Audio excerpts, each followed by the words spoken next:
Perjalanan hidup katak, dari telur hingga melompat ke dunia baru. Pernahkah anda terfikir, bagaimana seekor katak yang melompat riang di tepi sungai bermula hidupnya hanya sebagai sebutir telur kecil? Dari bentuk lembik yang terapung di air, sehingga menjadi makhluk yang boleh melompat jauh dan bernyanyi waktu hujan.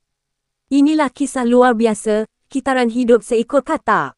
Segalanya bermula di permukaan air yang tenang. Katak betina melepaskan ratusan telur kecil, yang terapung seperti manik-manik jernih. Telur-telur ini dilindungi oleh lapisan jeli licin, yang melindungi daripada pemangsa dan kekeringan. Namun, tidak semua akan menetas. Hanya yang kuat dan bernasib baik, akan meneruskan perjalanan hidup. Beberapa hari kemudian, telur-telur itu menetas. Lahirnya berudu kecil, berbentuk seperti ikan mini, dengan ekor panjang dan tiada kaki. Mereka berenang aktif mencari alga dan sisa tumbuhan untuk makan. Pada waktu ini, mereka bernafas melalui insang, sama seperti ikan. Inilah peringkat kehidupan yang paling terdedah. Satu langkah silap, dan mereka mungkin menjadi makanan ikan yang lebih besar.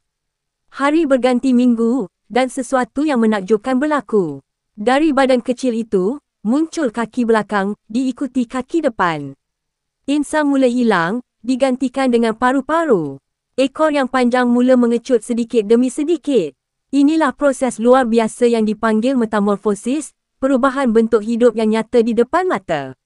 Apabila ekornya hampir hilang sepenuhnya, lahirlah katak muda. Ia kini mampu bernafas di darat, melompat dari batu ke batu, dan mula memburu serangga kecil. Walaupun masih kecil, nalurinya sudah seperti katak dewasa. Namun, hanya sedikit yang akan membesar menjadi katak matang.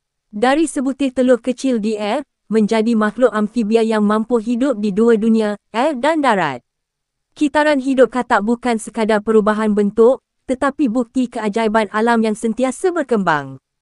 Setiap lompatannya hari ini, adalah hasil perjuangan panjang sejak ia menetas dari telur kecil yang hampir tak kelihatan.